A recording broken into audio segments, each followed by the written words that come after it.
Lepasnya wilayah Timor Timur dari Indonesia, ternyata ada campur tangan dari Presiden ketiga Republik Indonesia, B.J. Habibie. B.J. Habibie saat itu mengemukakan alasan cerdasnya mengapa membiarkan Timor Timur memisahkan diri.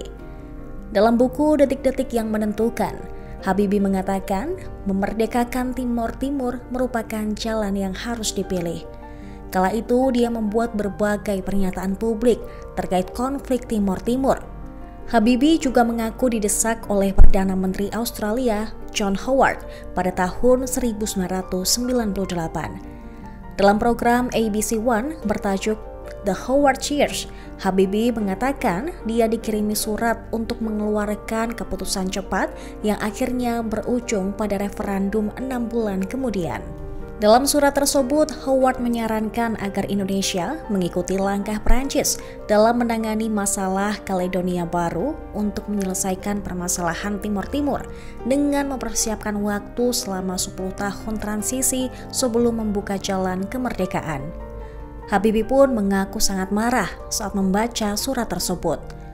Sejumlah golongan di Timor Timur dan PBB pun tidak menyetujui penyatuan wilayah tersebut ke NKRI. Ditambah lagi, pada 1999, PBB terus mengusulkan jejak pendapat terhadap penduduk Timor Leste yang akhirnya dilakukan oleh Presiden Habibie. Kebijakan yang diambil Habibie terkait masalah Timor Timur adalah melaksanakan referendum atau jejak pendapat atau pemungutan suara. Alasan mendasar yang disampaikan adalah setiap bangsa berhak untuk menentukan nasibnya sendiri. Pada 27 Januari 1999, pemerintahan Habibie menawarkan dua pilihan, yaitu otonomi khusus atau memisahkan diri. Referendum itu berisi bahwa hampir 78,5% penduduk Timor Timur ingin merdeka atau memisahkan diri dan menolak tawaran otonomi khusus dari Indonesia. Sesuai ketentuan pasal 6 Perjanjian New York, apabila rakyat Timor Timur menolak tawaran status khusus dengan otonomi luas, maka pemerintah Indonesia harus mengambil langkah-langkah konstitusional untuk melepas Timor Timur secara damai dan terhormat. B.J. Habibie dalam pernyataannya saat itu menyatakan Indonesia sudah memiliki 210 juta rakyat, sehingga tambahan 700.000 rakyat di Timor Timur pastinya akan menambah konsentrasi Indonesia. Namun jika ia membiarkan tentara asing mengurus Timor Timur, secara implisit berarti dirinya mengakui bahwa TNI tidak bisa menjalankan tugasnya.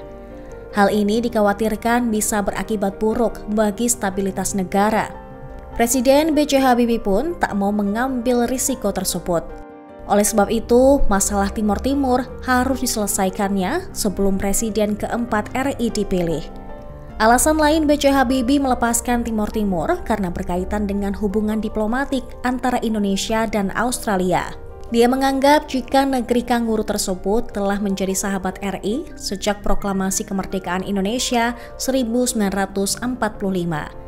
B.J. Habibie berpikir, bila dia membiarkan tentara Australia masuk ke Indonesia, dia tidak hanya mempermalukan TNI. Apapun keputusannya nanti, yang kalah pastinya akan menyalahkan Australia, sehingga ia tak mau mengambil opsi itu. Insinyur sekaligus politikus ini menilai biaya mempertahankan subsidi moneter untuk mendukung Provinsi Timor Timur tidak diimbangi oleh manfaat terukur bagi Indonesia. Dengan dua alasan inilah, B.J. Habibie dinilai cerdas di mata dunia. Pasalnya, Habibie tidak mengandalkan kekerasan dan pertumpahan darah untuk menyelesaikan konflik yang terjadi. Sebaliknya, dari segi ekonomi, Indonesia diuntungkan karena Timor Leste membutuhkan pembangunan infrastruktur yang pada akhirnya menggunakan tender BUMN Indonesia. Setelah 23 tahun bergabung dengan Indonesia, rakyat Timor Timur memilih menentukan jalannya sendiri. Timor Timur secara resmi merdeka menjadi negara Timor Leste pada 20 Mei 2002. Puluhan tahun setelah jejak pendapat Timor Leste, B.J. Habibie masih mendapat kehormatan. Habibie diabadikan menjadi nama jembatan di Timor Leste. Jembatan B.J. Habibie berdiri di desa Bidau, San Ana dan dibangun oleh badan usaha milik negara Timor Leste dengan anggaran $3,9 juta Amerika Serikat. Terima kasih sudah nonton. Jangan lupa like, subscribe, dan share ya.